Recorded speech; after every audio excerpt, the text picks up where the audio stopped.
4:37, nuestra hermosa, querida, admirada, pero también violada y contaminada Laguna de las Ilusiones ha sido objeto de estudios, defensas, de explotación, de relleno. Los mismos que la admiran muchas veces la destruyen con rellenos y descargas que la contaminan. Los mismos que muchas veces dicen defenderla y que plantean salvarla, permiten descargas contaminantes. Los mismos que disfrutan sus espectaculares vistas han permitido su deterioro y que hoy esté asolvada, contaminada y reducida en un muy alto porcentaje. Hoy platicaré con dos autoridades en la materia, el doctor Jorge Goñi Arévalo, ambientalista, y quien ha tenido bajo su responsabilidad el diseño de rescate de una parte de nuestra querida laguna, y quien ha estado ya en muchas ocasiones con nosotros platicando a fondo de temas medioambientales. También invitado al ingeniero Felipe Irineo Pérez, director regional del organismo de Cuenca de la Frontera Sur de Conagua, para hablar de estos temas. Jorge, bienvenido. Qué gusto recibirte una vez más aquí. Gracias, Chuy. A las órdenes. Y allá, a la distancia, está el ingeniero Felipe Irineo, al que también saludamos. ¿Cómo estás? Muy buenas tardes, Chuy. Como siempre, a tus órdenes. Muy bien, pues vamos a meternos pues en tema. Jorge, cuéntanos para ubicarnos y contextualizar. ¿En qué consiste el proyecto de rescate del vaso? Es el vaso Sencali en un primer momento. Vaso Sencali en una primera instancia, aunque también beneficia a otros vasos el proyecto. A ver, cuéntanos en qué consiste, qué alcances tiene. Bien, se está considerando bajo un esquema definido por distintas autoridades en muchos países de cómo se debe hacer un manejo para la restauración de un lago, porque es un lago, no es una laguna, de un lago eutroficado. Entonces, ¿cuál es la diferencia entre un lago y una laguna, Jorge? Técnicamente un lago es un cuerpo de agua continental, agua dulce como tal, que no tiene comunicación con el mar. Okay. Una laguna convencionalmente tiene comunicación con el mar, pero tenemos lagunas costeras de esta condición. Le llamamos laguna porque pensamos que el tamaño definía, pero en realidad es un lago, el lago de las Ilusiones. Okay. Y bajo ese esquema definido se han establecido, digo, lamentablemente no traigo la imagen ahorita, aunque la traigo en memoria, se han definido una serie de procedimientos para hacer este manejo. El primer procedimiento es cómo desviar las aguas residuales que estén afectando al sistema, que se puede hacer cuando no tienes drenajes combinados.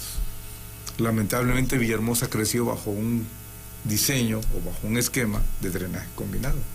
Entonces cada vez que llueve se nos mezclan el grueso de las aguas de lluvia con estas aguas negras y inevitablemente esto termina dentro de nuestro cuerpo de agua. El segundo punto que se debe plantear es cómo desviar. A ver, esa agua de la que hablas es agua pluvial. Pluvial mezclada con aguas negras. Descargas entubadas. O se sobrecarga, o sea, se desborda. Se desborda, lo hemos visto con las alcantarillas, que muchas veces se levantan, porque los volúmenes de agua que están cayendo en nuestra ciudad cada vez son más, parece mentira, pero se van incrementando. ¿Y un problema de manto freático también? Más que manto freático, el problema, Chuy, es que seguimos pavimentando la ciudad. Y cuando pavimentamos, aceleramos el tránsito del agua. Entonces nuestras tuberías no alcanzan a desfogar todos esos volúmenes que se acumulan en muy poco. Lo que la tierra chupaba, vamos a decirlo de esa manera, absorbía, ya no lo hace.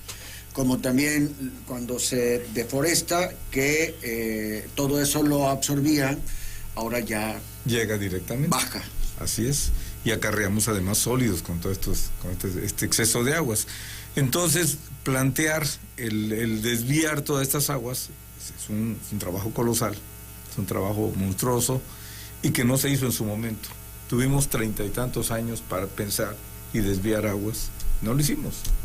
Siempre nos fuimos a las soluciones sencillas. Fáciles. Mete un cárcamo aquí, bombea, pero un cárcamo, ¿cuánto te puede extraer de esa agua? Un 10, 15%. Lo demás, porque la cuenca domina, la cuenca maneja, empuje el agua hacia la laguna de las Ilusiones. Entonces, ¿qué ha pasado con nuestra laguna? Pues se ha vuelto un cuerpo amortiguador de estos excedentes de aguas grises como tal. Y ha ido poco a poco acumulando porque se ha vuelto una trampa efectiva de nutrientes. Mucha gente dice, es que son los coliformes los que nos preocupan. Pues sí, preocupa que entren aguas negras con coliformes, pero curiosamente la laguna, como todo cuerpo de agua existente, tiene cierta capacidad de respuesta. Entonces, partes de nuestra laguna se comportan como lo que llamamos una laguna de maduración. Yo de los 14 a los 18 años de edad, más o menos, Jorge, agarraba los botes esos que habían ahí, con mis amigos, íbamos y jugábamos guerritas y los volteábamos y nadábamos en la laguna de las Ilusiones y ahí estábamos y nadie se enfermó ni nadie, nada. Bueno, estoy hablando hace 40 y tantos años. Así es. Y de esos 40 y tantos años hacia acá, pues nos hemos encargado de ocupar todas sus márgenes.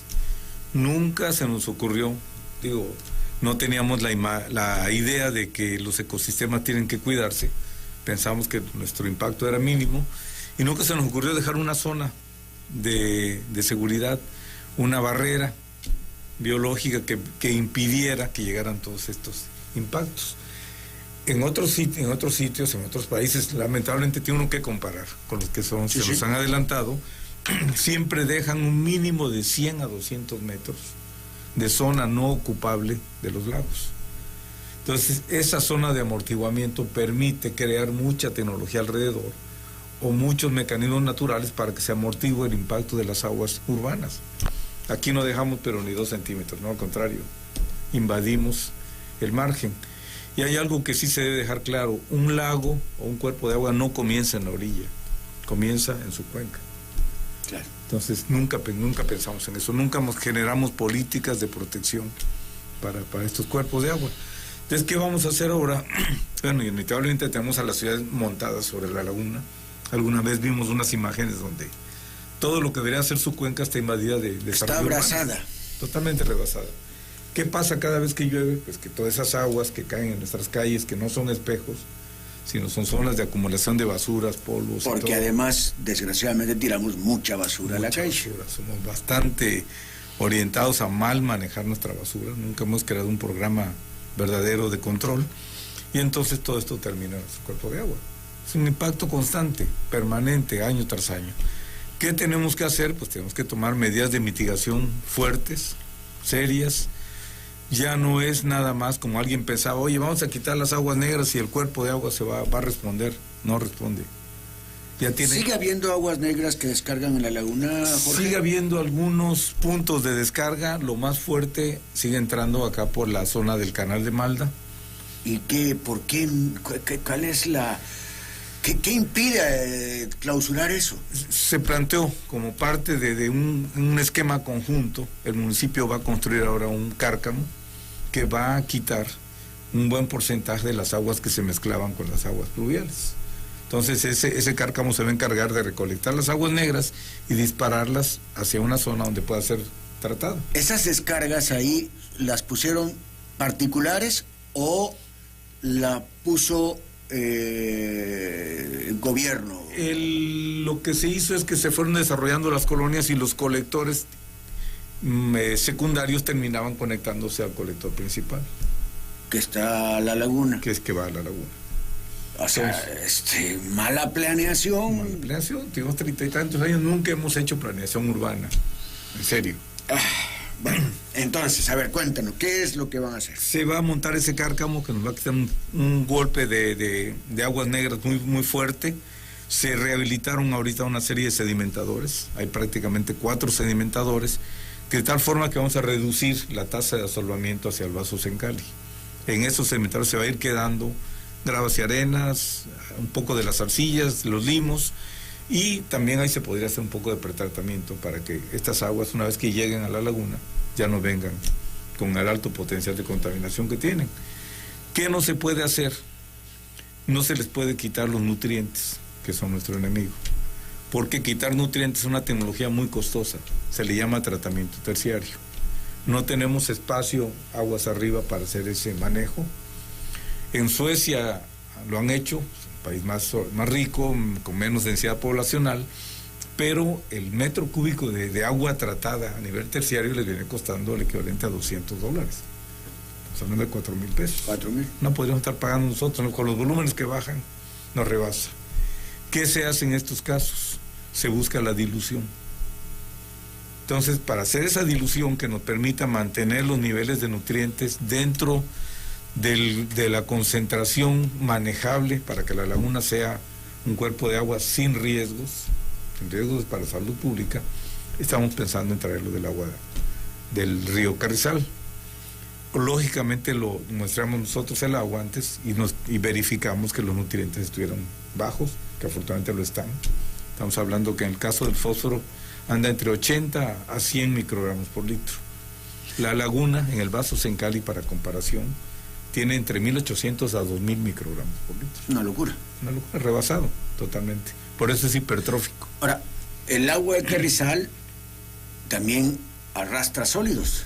Trae sólidos en la época muy fuerte de lluvia. Aquí se está pensando que la captación va a tener un sensor. Del momento en que detecta turbidez, se para el bombeo. Vamos a manejar turbidez mínima, vamos a hablar de 20, 30 partes por millón, que no sería... Antes había una fuente ahí en el centro del vaso Sencali para oxigenar el agua. Para oxigenar, era un intento de oxidar la materia orgánica. ¿Servía para algo? No mucho. Los cuerpos de aguas normalmente se deben oxigenar por sí mismos. Si estábamos haciendo eso, porque ya estaba rebasada su capacidad de amortiguamiento. ¿Qué otra cosa van a hacer? Esa agua que vamos a traer del Carrizal, te debo decir, todas las aguas superficiales, y no de Tabasco, sino de México, todas siempre tienen una carga de coliformes, porque somos un país que se acostumbró a mandar todo al río, ¿no? Entonces, se va a tener un sistema de tratamiento con ozono. Esa ozonización controlada nos va a permitir eliminar gérmenes, eliminar componentes, o más que nada materiales biológicos peligrosos, que no vengan amibas, que no vengan cosas de este tipo, y un exceso de color también lo elimina, que nos puede ayudar bastante para que tenga una mejor apariencia en la laguna.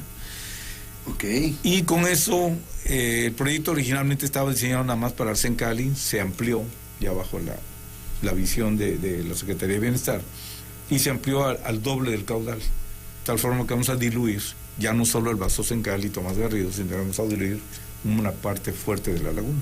O sea, hasta el Tomás Garrido. Tomás Garrido y Prados y todo esto va a tener una buena dilución, una mejor calidad de agua. Vamos a hablar de la carretera de Ruiz Cortines hacia Paseo Tabasco. Y más. O sea, pasando Ruiz Cortines, a Prados. Vamos a Prados y parte de lo que es la universidad. Todo esto va a tener una mejor calidad. Bueno, va a ser una gran área. Es una labor, un alcance. 6 meses para que se empiece a notar. 6 meses para que se comience a meter para que empiece a meterse. O sea, para que ya esté el sistema montado. Ajá.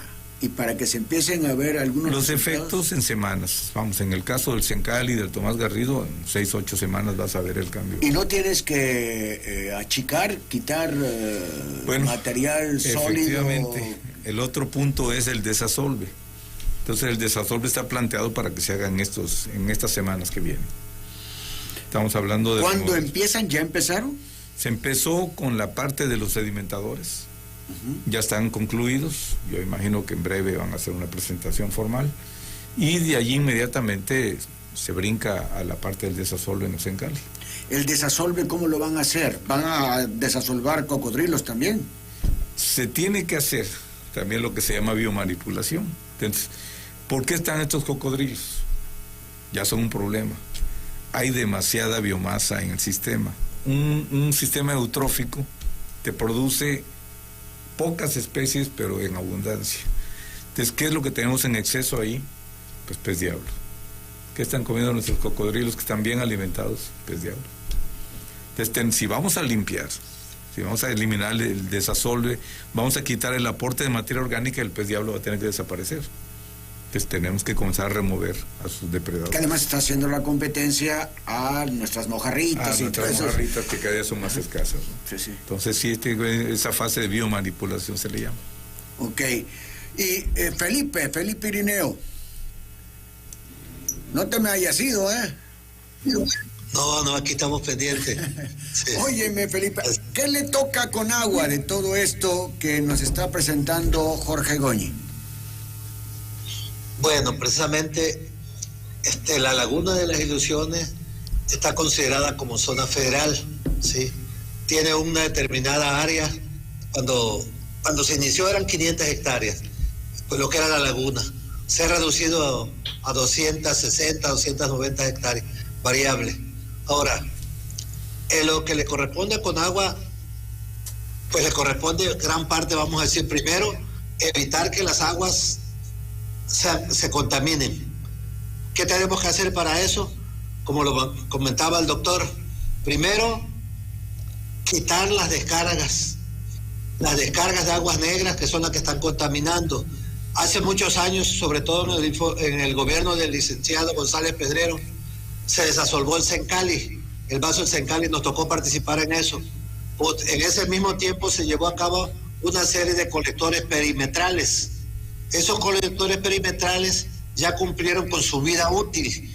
Hay un análisis que se hizo donde participaron los colegios de ingenieros, la Asociación Mexicana de Hidráulica, y se determinó que era necesario hacer las reparaciones y darle mantenimiento a esos colectores, que por las condiciones que se encuentran todas las aguas negras, tanto de Tierra Colorada como parte de la zona del Parque Tabasco, están contaminándose porque están descargando directamente esas aguas negras a la laguna. Eso, uno de los puntos que hay que hacer es reparar o hacer de nuevo esos colectores. El Colegio de Ingenieros, la Asociación Mexicana y otras asociaciones llevaron a cabo un análisis de todos esos colectores y se encuentran en malas condiciones. Es necesario primero hacer los estudios ejecutivos y posteriormente llevar a cabo la construcción de esos colectores. Además de esos colectores, existen los cárcamos que estaban funcionando. Esos cárcamos abandonaron y también están tirando directamente las aguas negras a la laguna. Uno de los puntos que tiene Conagua también ahí inmediato es hacer la demarcación de toda la zona de la laguna. Ahí existe precisamente una cota, que es la 640. Todo el que esté dentro de esa 640 está invadiendo la laguna. Un planteamiento que hicimos precisamente es la demarcación.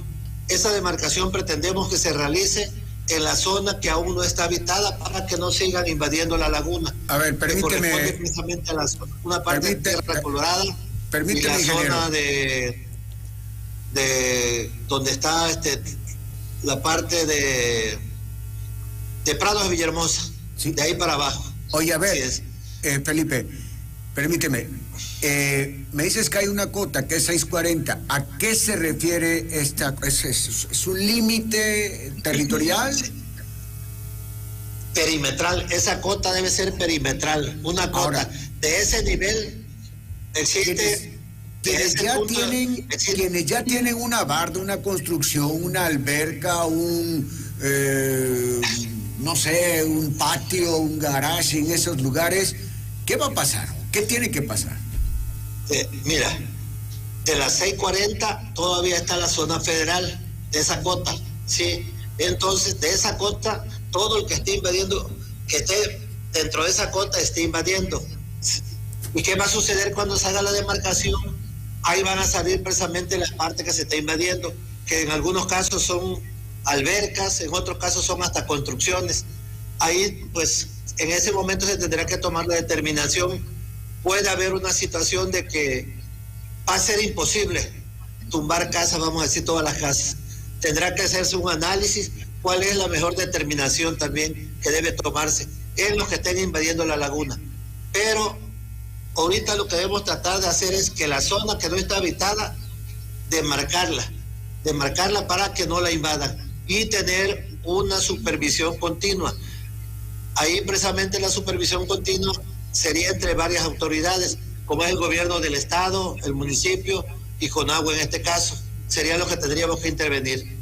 Ahora, la laguna de las Ilusiones casi va a ser imposible que se llegue a regenerar.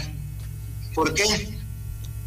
En el sistema del alcantarillado de la ciudad no está separado. Existen dos tipos de alcantarillado. Uno que es el pluvial y el otro que es el sanitario. Ahí hubo un proyecto cuando el gobierno del ingeniero Leandro Rovirosa, donde tenían que construirse tanto el alcantarillado pluvial como el sanitario. Se iniciaron esos trabajos, pero desafortunadamente no se continuaron. Se instalaron tuberías para pluviales que van desde 45 centímetros hasta 3.05 metros. Y en algunas partes hicieron ductos. Entonces, ¿qué sucedió posteriormente? Que mucha gente ya se conectó al alcantarillado pluvial. Y ese alcantarillado pluvial descarga a las lagunas. Y lo que decía también el doctor, cuando vienen pavimentando las calles, aunque no haya alcantarillado pluvial, el único que existe normalmente es el alcantarillado sanitario. Las rejillas las conectan al alcantarillado sanitario. ¿Qué sucede? Cuando viene la temporada de lluvias, esos colectores empiezan a sacar por carga, que le llamamos nosotros, a través de los pozos de visita, funcionan como fuentes, porque no tienen la capacidad para conducir esa cantidad de agua. Yo los invitaría a ustedes que cuando esté lloviendo en septiembre, octubre, que se dieran una vuelta por donde está la Mujer Ceiba. Son fuentes que tenemos ahí. Esa es un agua que ya viene contaminada y que está descargando directamente a la laguna. Va a ser imposible, como decía el doctor, que se llegue a regenerar la laguna. Felipe, pero dime una cosa, porque me entra la desesperación. ¿Quién va a poner orden? ¿Quién va a parar esto? ¿Quién va a poner las cosas en su lugar? Porque si esto sigue sucediendo, si sigue ese desorden de alcantarillas y conexiones, en esta, de acuerdo, la Casa Loca ya en la feria, ¿cómo se llama? En la ciudad deportiva, que era una serie de recovecos, ¿no? Pues así lo siento esto, como la Casa Loca, pero la Casa Loca nos está llevando más contaminación y más problemas. Se tiene que poner orden. ¿Quién tiene que poner orden a todo esto, Felipe? Sí, pues tendrían que ser las tres instancias de gobierno, tanto federal, estatal y municipal, que son los responsables directos, podríamos decir. Tenemos que trabajar conjuntamente y sobre todo para regenerar hay que hacer mucho trabajo, sobre todo en algunas partes hacer de nuevo el sistema de alcantarillado sanitario. Y en donde estén conectadas rejillas pluviales al sanitario, irlas desconectando y también llevar a cabo la construcción del alcantarillado pluvial independiente. Ahorita mucho de lo que llueve va directamente por rodamiento hacia la laguna. Que esa agua que va por rodamiento lleva grasas, aceites, basura, arena, todo eso que hay que llevar a cabo. Es un problema muy difícil, que se necesita mucha inversión. A ver, Jorge, van a hacer este trabajo y vamos a regresar a lo mismo si no le ponen remedio a este asunto. Debe de hacerlo, dice el ingeniero Felipe Irineo, en un acuerdo de las tres instancias. Ya hay la posibilidad, ya hay las pláticas para que intervengan las tres instancias y solucionen este asunto.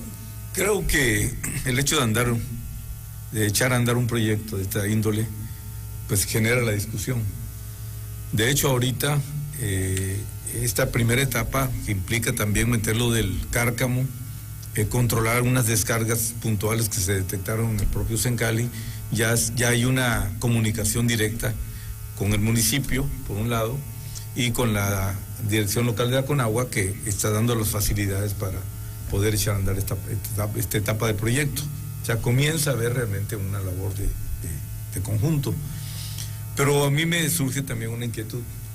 Siempre pensamos, como ciudadanos, que quien debe de resolver el problema, a pesar de que somos parte del problema, debe ser el gobierno, que consiga los recursos, que vea qué hace, a quién castiga, a todos menos a mí.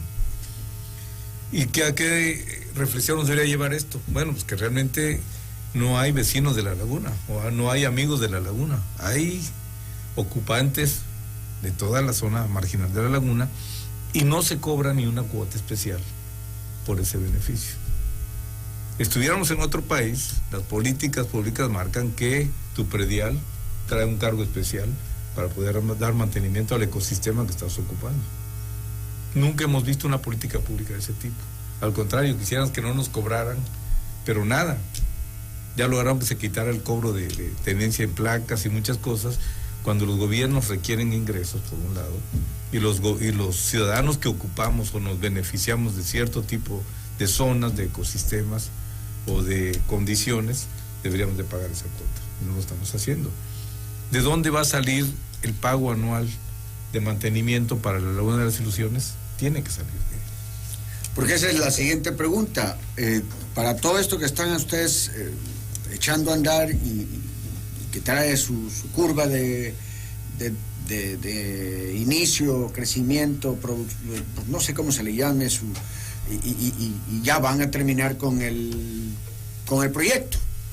Ya está el proyecto, pero hay que darle mantenimiento a eso. Hay que darle seguimiento. Hay que darle seguimiento y mantenimiento, y se necesitan centavos, crear un presupuesto para que eso pueda seguir funcionando correctamente. Y creo que ahí es donde debería de intervenir las famosas ONGs, todos esos organismos que quieren, que se quejan, que hablan. Pero a ver, planteen la política pública, para que al menos en Tabasco comencemos a dar el ejemplo de que como ciudadanos estamos participando. Son las 5 de la tarde con 4 minutos. Voy a hacer una pausa y regresamos a seguir platicando con el doctor Jorge Goñi y el ingeniero Felipe Irineo Pérez de Conagua. Minuto 5 con 8, seguimos platicando con los ambientalistas, el doctor Jorge Goñi, el ingeniero Felipe Irineo Pérez, director regional de Organismo Cuenca de la Frontera Sur de Conagua. Ya iniciaron, ¿cuándo dices concluyen con este proyecto, con esta fase que han diseñado en este momento? Todo el proyecto debe salir en un lapso de 8 meses. 8 meses. 8 meses. En 8 meses debe estar concluido. ¿Qué sigue? ¿Qué se debería seguir? ¿Qué debería de seguir? Bueno, tenemos que ir trabajando ahora con 2 o 3 elementos. Primero, el seguir detectando dónde hay descargas puntuales, ir controlando. En la medida en que se comienza el proceso de dilución, después de haber retirado el exceso de sedimentos en el Sencali, vamos a comenzar a ver una mejoría gradual pero rápida en el cuerpo de agua, en materia de transparencia, en materia de que no va a haber malos olores, de que va a haber mejor calidad de agua. Y va a ser muy importante controlar de ahí para adelante que no haya nuevas invasiones, como bien indicó el ingeniero Felipe Irineo, que no se siga invadiendo el cuerpo de agua, que no sigamos sobreurbanizando lo poco que queda, para que podamos responder. Y el tercer punto importante, el control de fauna, tiene que venir, porque también no es deseable tener organismos bentónicos o de hábitos de excavación, como son los lagartos y el pez diablo, que te generan demasiada turbidez. La experiencia en otras partes del mundo ha indicado que cuando quieres un buen cuerpo de agua, tienes que eliminar estos organismos. Ni lagartos ni pez diablo. Ni pez diablo. Los bentónicos, los que están removiendo. El manatí no le hace mayor. No le hace mayor. Él vive ahí en la superficie. Convive, está entre los espadañales, etcétera. Y al contrario, tenemos que crearle más zonas de alimentación al manatí. Ahora, yo recuerdo que había una gran invasión de jacinto, lío acuático, que le llaman en el centro del país, bueno, en otras partes, pero nosotros le llamamos jacinto, ¿no? Sí. Y había muchísimo y se empezó a combatir, lo extraían, no sé de cuántas maneras, hasta que lo acabaron. Pero a mí alguien me comentó que ese jacinto oxigenaba a la laguna. No oxigena. ¿No sirve para nada? No, sí sirve. Lo que pasa es que los ecosistemas responden. A veces pensamos que es un cuerpo de agua y que no tiene ningún mecanismo de autodefensa, y sí tienen sus mecanismos de autodefensa. Y muchas veces estas plagas, como el jacinto, que Sicornia carcipe es su nombre científico, filtra, es un filtrador de primer nivel, acumula muchos nutrientes. Entonces en muchas partes lo que hacían es que lo dejaban crecer, lo cosechaban y lo sacaban. Eso se llama exportación de nutrientes.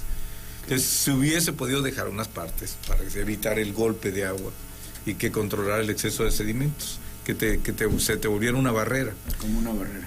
Y en algunos casos los humedales que hemos ido eliminando para ir rellenando y construyendo eran la otra barrera, son los riñones que hemos ido eliminando del cuerpo de agua. Por eso la hemos dejado indefensa y ahora necesita una diálisis. Necesita una diálisis. Básicamente necesita una diálisis. Y la dilución, la diálisis. Así es. Bueno, ¿de cuánto es la inversión total de esta primera etapa? Entre lo que va a invertir Secretaría de Bienestar, o lo que está invirtiendo Secretaría de Bienestar, y lo que va a invertir el municipio, anda en el orden de los 100 millones. 100 millones redondo. Más o menos redondo. Cifra redonda. Sí, así es.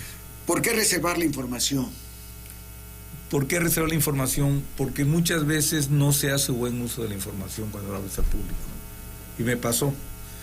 En una de las presentaciones alguien salió a decir, se abrió la sesión de preguntas, pero no preguntó. Salen y, no, el río Carrizal está contaminado con metales pesados. ¿Cómo le van a meter esa agua? Ilógico, ¿no? Ilógico que hables de que un río que corre con 500 metros cúbicos por segundo, son 500,000 litros por segundo. Entonces, ¿tú sí crees que es adecuado la reserva de la información? Creo que sí. Porque lo que se ha dicho es que la transparencia y que nada teme, nada, como que no No es un problema de que, digo, hay instancias para revisar los criterios tanto técnicos como económicos de un proyecto, pero abrirlo otra vez al juicio de quienes no tienen ni el perfil ni la voluntad de realmente aportar, pues, te conlleva malos entendidos. Cuando se ha politizado muchas veces este asunto. Digo, a mí no me interesa un caramba quién ayude y quién solucione. Por ejemplo, está este otro tema. A ver, yo no sé si Felipe o tú me lo digan. Tengo entendido que la laguna ahorita tiene categoría de reserva ecológica. Estatal. ¿Cuál es la diferencia de declararla área natural protegida? Felipe. A ver, ¿Me escuchaste? ¿Me escuchaste, Felipe? Sí. Ya te escucho. Sí. Bueno, para declararla como ahorita zona protegida, ¿sí? Tiene categoría de reserva ecológica en este momento, ¿no? Sí, así es. Para que sea zona protegida tiene que salir un decreto federal. Ahorita no hay ningún decreto donde diga que es zona protegida. Únicamente está como reserva. Tiene que salir el decreto, que debe salir precisamente, pues, por ahí escuché precisamente que en la Cámara de Diputados ya están haciendo ese análisis. Entonces, una vez que salga el decreto, la tendríamos como zona protegida y podrían venir más recursos, desde luego, para ver lo de su mejoramiento precisamente de la laguna. Esa es una de las ventajas si se declara zona protegida. El que se declare, Felipe, zona protegida quiere decir que la federación va a destinar más recursos para su protección y rescate. Pero ahorita y el estatus que tiene ahorita de reserva ecológica, ¿qué ventajas le da? Pues realmente, como no hay el decreto todavía, no hay recursos suficientes de otras dependencias. En este caso, la Semarnat podría destinarle recursos también. Ahorita los únicos que han destinado recursos, pues en este caso el gobierno del estado, con agua en algunas ocasiones, pero ya estando como protegida, Semarnat tiene que invertir también recursos. Bien. Ok, yo sé de muchos lugares que se han declarado áreas protegidas, pero que nadie las protege. O sea, una declaratoria está padre, ¿no? Pero nadie, ahí están los pantanos en Centla. Vamos a empezar, no vamos a empezar. Ya el fin de semana pasado que empezaron los calores, ya empezaron también las quemas. Y entonces ya se empezaron a quemar los pantanos de Centra. Entonces, protegidos sí, pero ¿quién los protege? Se dan incendio tras incendio en época de estiaje o de seca. ¿Qué beneficios pues hay? ¿Quién verdaderamente puede hacer este acto de protección, Felipe? Bueno, ya ves que en Semarnat hay varias áreas. Una tienes, en este caso nosotros con agua, la CONAN que tendría que intervenir también, y Profepa. Profepa es la que precisamente actúa como fiscal, podemos decir, es la que aplica precisamente las leyes correspondientes para su protección. Pero como tú dices, realmente cuando vienen los problemas, como los pantanos de Centra que se incendian año con año, algunas veces en forma premeditada, podemos decir, y es un poco difícil proteger, vamos a decir, y que se actúe con mano firme también, que se apliquen las leyes tal como están indicadas. Aquí tenemos casi, se puede decir, la mayoría de las leyes, pero el problema que tenemos es que no se aplican como deben ser. Ese es uno de los problemas que tenemos en el gobierno. La venta de los quelonios en la carretera, vemos a la gente vendiendo guau, chiqui, guau, pochito, que hasta holocas venden y no sé cuántas más tortugas y coteas, a la vista de todos, sin ningún recato y sin ningún problema. ¿Quién protege a estos animales que se supone está restringida su explotación más que en granjas para proteger su reproducción? En fin. Bueno, vamos a hablar, no sé si quieran agregar algo más sobre el tema de la laguna, Jorge. Yo nada más comentaría en relación a lo que estabas planteando que la búsqueda de ese decreto de área natural protegida pues va a tener sus restricciones. Hay ciertos valores que deben de cumplirse en materia ecológica para que pueda ser considerada dentro de esa categoría. Yo difícilmente veo que los cumpla la laguna. Ya es un área, ya es un lago urbano, ya no es un lago natural. Entonces, habría que ver. Será difícil que la declaren área protegida. Será difícil que la declaren. Y segundo, la CONAN en materia de presupuestos anda raspadísima. Es de las secretarías o de las áreas de la Secretaría de Semarnat que menos recursos tiene, ¿no? De allí que no haya inversión adecuada en muchas de las áreas naturales protegidas de México. La CONAN tiene cerca de 200 áreas decretadas. Meter una más, pues, a lo mejor con impulso político se logrará meterla, pero ¿va a tener presupuesto para garantizarnos? Yo creo que no. Yo creo sinceramente, y lo vuelvo a mencionar, que la propuesta tiene que caminar por el lado de una política pública estatal. Bueno, yo creo que muy revelador, muy interesante todo este asunto. Vamos a entrar en el tema del clima. ¿Cómo nos va a tratar ahora esta temporada de seca, de estiaje, de no sé cómo le quieras llamar, esta primavera veraniega? Esta primavera, estamos entrando en una etapa de incertidumbre, vamos a llamarla, porque estamos cerrando el tercer año de Niña, que fue un fenómeno que cada 50, 60 años tal vez ocurre, pero nos tocó a principios de siglo. No se termina de ir la Niña, o sea, todavía hay un poco de enfriamiento en la zona de aguas del Pacífico, y entonces se habla que está en la transición hacia la neutralidad.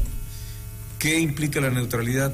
Pues implica alternar periodos de verano intenso, como estamos ahorita, que vamos a tener 10, 15 días sin ninguna lluvia y un poco de calor. Luego de repente pueden aparecer unos eventos de norte repentinos. Que puede ser norte seco también. O puede ser un norte seco, pero que de repente enfríe.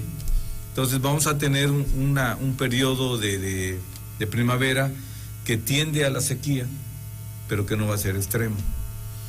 ¿Cuándo vendría el extremo? Si entra el Niño para el verano, estamos hablando de julio, agosto. Canicular. Canicular, sería un canicular muy fuerte, muy caluroso, y probablemente nos genere un invierno con poca lluvia. Esas serían las condiciones. ¿Cuál sería el peor escenario? Que llegáramos al siguiente año con el Niño puesto entonces sí nos genera una sequía de esas extremos. Pero el otoño, entonces, la temporada de nortes que le llamamos nosotros, septiembre, octubre, noviembre, ¿este sí se presentaría normal o también estaría disminuido? Estaría disminuido. Un niño que entre en otoño nos va a disminuir la temporada de los eventos de ciclones. O sea, no tendríamos los 20 y tantos ciclones que se pronostican para el Atlántico, sino puede reducirse. Ni los frentes fríos. Y frentes fríos sí, pero con menos cantidad de aguas que las que nos tiraron ahora. Interesante todo esto. Pero a ver, Felipe, yo quiero preguntarte a ti el tema de las presas, que tú estás en el manejo de esto y estás ahí, entre otras cosas, por tabasqueño, ¿no? Porque toda esa agua, como sea, nosotros pagamos el pato. Las presas, ¿cómo están en este momento? Porque viene esta temporada en la que va a haber poca agua, que va a recibir poca agua, pero tienen que seguir generando energía eléctrica. Y esto quiere decir, para generarla tienen que soltar agua. Esa agua se escurre igualmente a la planicie tabasqueña. ¿Qué va a pasar?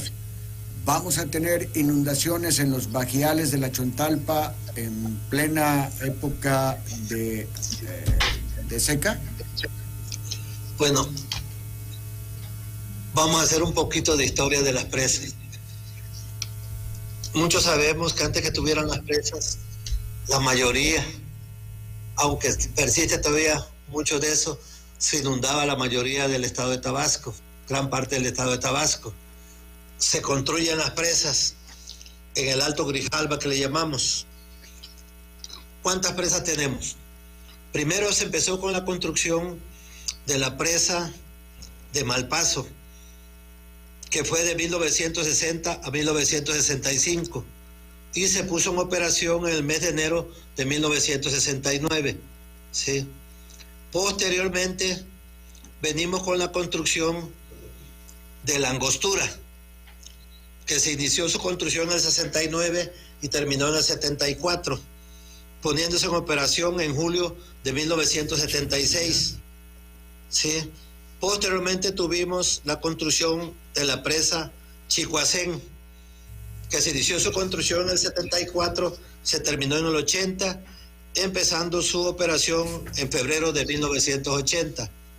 Y por último, la presa Peñitas, en 1987, que inició su construcción en el 80 y se terminó en el 87, poniéndose en operación en enero del 1987. Y actualmente se está iniciando la construcción de otra presa más, que es la presa Chicoacén 2. Esa presa se inicia su construcción en el presente año y debe terminarse en el 2026. Ya con esa tendríamos 5 presas. ¿Cuál es el fin? El fin era precisamente evitar las inundaciones en la planicie tabasqueña, pero también otro fin fue generar energía eléctrica. Todos sabemos que la energía eléctrica más barata es la de las hidroeléctricas. Entonces, ahorita precisamente a raíz de las lluvias del 2020, por decreto presidencial se formó una comisión que se denomina Comisión del Río Grijalba. Esa comisión, su fin fue precisamente que no sucediera lo mismo que se venía haciendo antes, que intervenían muchas dependencias para la operación de las presas. Actualmente intervienen, se puede decir, tres dependencias, que es el SENACE, Conagua y Comisión Federal de Electricidad. Para llevar a cabo esto hubo un decreto donde se habló de un gasto ecológico, ¿sí? Se han venido haciendo reuniones con respecto al funcionamiento de esa comisión. Nosotros tenemos reuniones cada 3 meses. Ahí se analizan las condiciones de la presa. A partir del año pasado se tomó la determinación que se bajara el nivel de las presas abajo de una parte que le llamamos la curva guía, ¿sí? Se llevó a cabo esa situación y dio buen resultado, porque cuando vino la temporada de lluvias, las presas tenían capacidad de embalse para almacenar agua. No obstante que tuvimos inundaciones también en Tabasco, pues, pero no como las que se esperaban. Ahorita precisamente acabamos de tener la última reunión la semana pasada, donde nos reunimos nuevamente precisamente para ver el funcionamiento de las presas. Ahí se analiza precisamente cómo debe funcionar durante todo el año las presas, con qué gasto deben funcionar, ¿sí?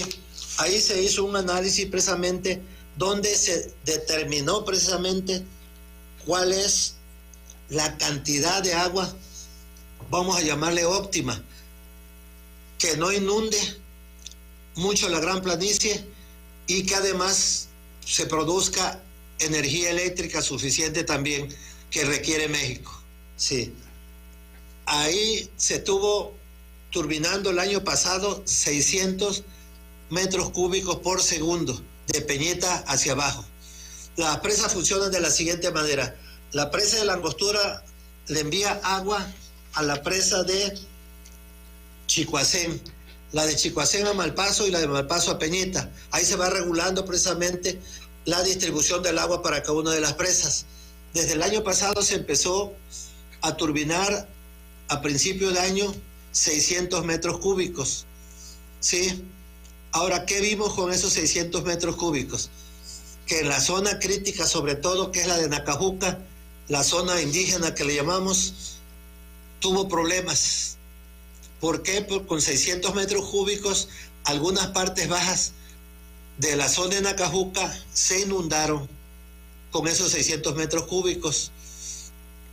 ¿Y qué pasó? La gente normalmente de Nacajuca en esa temporada, que es de febrero a junio, siembran en las partes bajas. No pudieron sembrar. Hubo mucha queja de parte de esa zona por su siembra. No pudieron sembrar para autoconsumo, que es lo que aprovechan en la temporada de seca ellos. Además, el problema que tuvieron que en las partes bajas que agarran de pastizales también se mantuvieron con cierto nivel de agua. Hemos estado analizando precisamente nuevamente cómo debe hacerse y la conclusión que se llegó, que para que cuando sea la temporada de lluvias tengamos almacenamiento, se hicieron los análisis siguientes. Se determinó que en el mes de enero se iban a turbinar 582 metros cúbicos. En febrero, 600. Y también 600 en marzo. En abril, 800. En mayo, 800. En junio, 700. En julio, 600. En agosto, 500. En septiembre, 500. En octubre, 325. En noviembre 325 y en diciembre 335. Si ustedes ven en la temporada de lluvias se baja un poco la turbinación y se extrae suficiente agua en la temporada de seca, podemos decir, con el fin de que cuando venga la temporada de lluvias tengamos las presas secas o abajo del nivel de la curva guía. Esa fue la determinación que se tomó, con el fin de proteger en plena temporada de lluvia a la planicie. Pero, ¿qué sucede en la temporada de lluvia en la planicie? En la planicie, sobre todo, que son los municipios que se inundan principalmente Nacajuca, Centla, parte de Paraíso, Jalpa, principalmente, llega el momento que por las únicas salidas que tenemos de los ríos Sumacinta, que descarga en frontera, y el río González, que es el agua que va de las presas, descarga a través del río González en Chiltepec, se unen el río Sumacinta junto con González y nos forma una gran laguna ahí. Las descargas que tenemos actualmente no tienen la capacidad para la cantidad de agua que llega a la planicie. O sea, estamos haciendo análisis con el fin de ver si es posible buscar otra salida más vamos a decir, de Nacajuca hacia el río, hacia el Golfo de México. Esa sería otra de las soluciones también que estamos Oye, analizando. Felipe, me llama la atención que comentas que se unen el Usumacinta y el González. ¿A dónde se unen? Sí. Mira, el agua del Usumacinta a través de la carretera frontera derrama hacia la zona de González. Y todo eso ya se une en una zona en la carretera que va a frontera. Ahí muchos pasan a través de por desborde, pues. Por desborde del río Usumacinta, por desborde del río Usumacinta. Entonces es una gran cantidad de agua que es imposible sacarla tanto por frontera como por Chiltepet. Se están ahora, pero esa proyección de turbinación que has mencionado no garantiza que no va a haber, o sea, que se van a ir al agua de alguna manera estas partes bajas en estos meses de marzo, abril, mayo. Vamos a afectar, se puede decir, van a salir afectados los amigos de Nacajuca porque no van a poder sembrar en las partes bajas, ¿sí? Por la turbinación que se está llevando a cabo ahorita, ¿sí? Eso está analizado porque se necesita que las presas para la temporada de lluvia estén abajo de su nivel de la curva guía, ¿sí? El año pasado tuvimos inundaciones, podemos decir, pero la misma que tenemos en la zona principalmente de la planicie que es Jalpa, Nacajuca, parte de Cunduacán, Paraíso, Centra, en esa parte, en lo que se refiere a el agua de las presas, ¿sí? Y desde luego tuvimos por otro lado la inundación también por parte del río Usumacinta, en la zona principalmente de Jonuta y Centra. Ahora, otro fenómeno que tenemos principalmente también es lo referente a las lluvias que se presentan en la zona norte de Chiapas, que principalmente ahorita abarca el municipio de Tacotalpa principalmente. Esos ríos de esa zona no tienen ningún control. Esa agua baja directamente hacia el río Grijalva, que pasa por Villahermosa, a través del río Pichucalco y del río de la Sierra, ¿sí? Esa no tiene ningún control y por lo tanto tenemos inundaciones principalmente al iniciar la temporada de lluvias en la zona de Jalapa. Lo hemos visto precisamente ahora con las últimas lluvias que tuvimos de los frentes fríos en el mes de febrero, que nos cayeron muchas lluvias en la zona del norte de Chiapas y provocó problemas tanto en la parte de Pichucalco como en la parte de Tacotalpa. Bien. Son las 5:34, el tiempo se nos ha terminado, pero a ver, Moisés Hernández pregunta a Felipe Irineo de Conagua qué va a pasar con el vaso regulador que hicieron en el 2007 en el ejido Buenavista, zona Yocotán de Villatamulté, Las Sabanas, porque los mantiene inundados todo el tiempo, sigue afectando a los campesinos en sus cultivos y ganado. El delegado de Conagua les atendió en una ocasión, no recuerda el nombre de quien les atendió, pero les prometió enviar maquinaria para desasolvar este vaso y no fue así, los engañó. Pide su intervención, que diga qué piensa hacer. Ya no tienen fuentes de empleo, dice Moisés Hernández. Felipe. Bueno, mira, se puede decir que con el desasolve que se está haciendo en los ríos y el que está casi completamente terminado su desasolve es el río González, que empieza en Chiltepet, empezó el desasolve en Chiltepet y termina en El Espino. El siguiente paso que se va a hacer y va a ser parte de este año en la zona de Tamulté. Ahí precisamente se va a desasolvar y se van a quitar los tapones del río del Guau, el que pasa por el puente del Guau. Una vez que nosotros quitemos esos tapones, esa parte debe empezar a bajar más el agua. Ahorita, este año se van a desasolvar parte de esos escurrimientos que van al río González.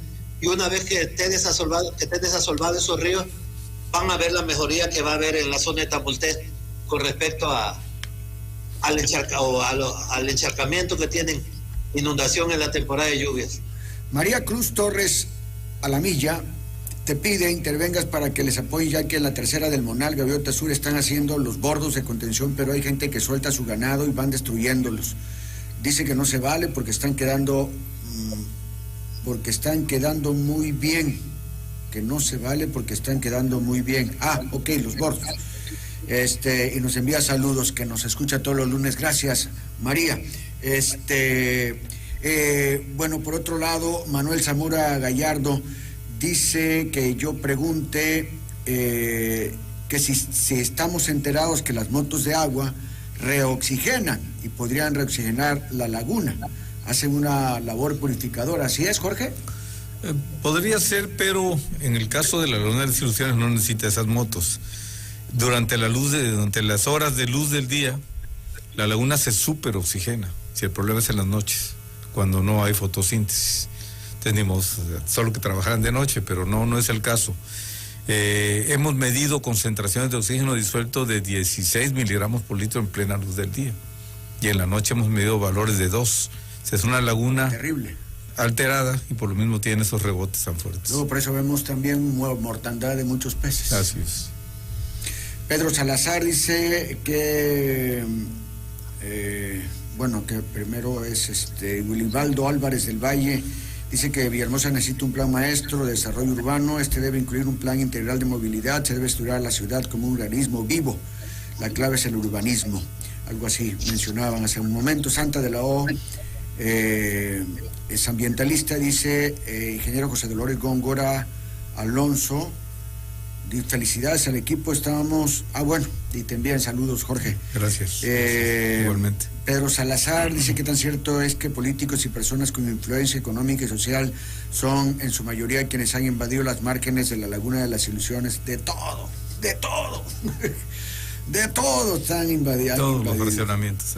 Cristina Pérez López dice: gracias, doctor Jorge Goñi, por aclarar que para poder emitir un decreto de área protegida para la Laguna de las Ilusiones se requiere cumplir con varios criterios ecológicos. Bueno, pues ya nos tenemos que ir.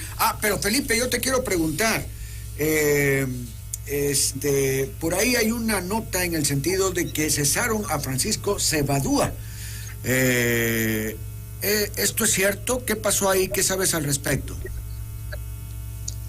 Bueno, ya ves que cuando uno está en un puesto, se dice, ¿no?, que en el momento que se dan el nombramiento, en una bolsa llevarás el nombramiento, en la otra la renuncia, porque son situaciones precisamente a las que está uno expuesto cuando trabaja uno en el gobierno. Así es. ¿Que hubieron malos manejos financieros, que hubo corrupción? Bueno, mira, con todo el respeto para el licenciado, sí, tú sabes que hay ciertos puestos que deben ser para técnicos, y en este caso, sobre todo en Tabasco, que se necesita el manejo del agua. Entonces parece que por ahí vino la situación, sí, no se estaban dando los resultados esperados, entonces se optó precisamente por su cambio. Entonces ahí precisamente acaba de tomar posesión a partir del día 1 de febrero el maestro en ingeniería hidráulica, Luis Antonio Cabrera, persona que tiene 26 años trabajando en la Conagua, más de 20 años ahí en el estado de Tabasco, conoce muy bien el manejo del agua en el estado de Tabasco. Él ya estuvo trabajando también aquí en Chiapas, o sea que se puede confiar en que debe hacer un buen papel. ¿Es tabasqueño? Es de Oaxaca, pero es más tabasqueño porque, sí, es más tabasqueño porque casi toda su carrera la ha hecho en Tabasco. Okay. Él se siente más que tabasqueño, así es. Muy bien. Y conoce la problemática de Tabasco. Pues Felipe, algo que agregar, me tengo que ir a la pausa. Sí, pues, como siempre estamos a las órdenes, en lo que podamos servir, estamos para servirle tanto a Chiapas como a Tabasco. Te agradezco mucho, Felipe, tu disposición, tu tiempo. Muchas gracias. Y bueno, Jorge Goñi, ¿quieres agregar algo? Pues solo aprovechar una rápida reflexión de que lo que vemos con la laguna debería de ser un motivo de análisis para que el resto de nuestros cuerpos de agua, el resto de nuestras lagunas urbanas sean cuidadas, que no vuelva a pasar lo mismo. Eso es algo que lo he dicho desde hace como 30 años.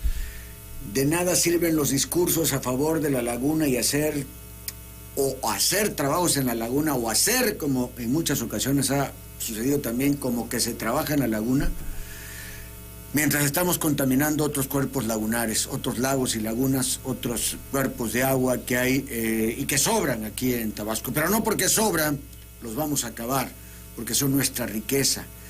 Son lugares, todo eso es vida, todo eso está vivo, es increíble.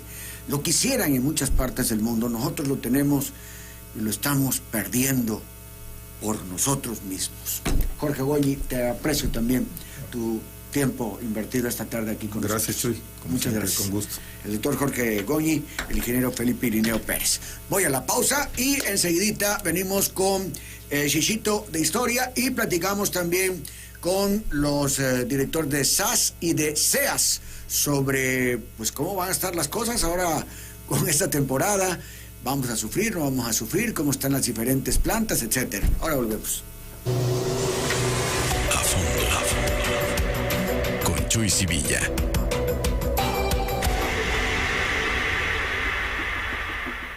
XHPT. Desde Villahermosa.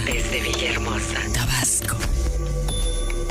De 49 minutos y vamos pues a seguir con nuestro programa de análisis a fondo. Para ello tenemos un nuevo bloque en el que he invitado aquí a cabina al director de SEAS, arquitecto Armando Padilla Herrera, y al director de SAS, ingeniero Carlos González Rubio. Buenas tardes a los dos, me da mucho gusto recibirles. Armando, buenas tardes. Gracias, Chuy, buenas tardes. Agradecido con la invitación que tuviste a bien hacernos a quienes trabajamos en SEAS, Chuy.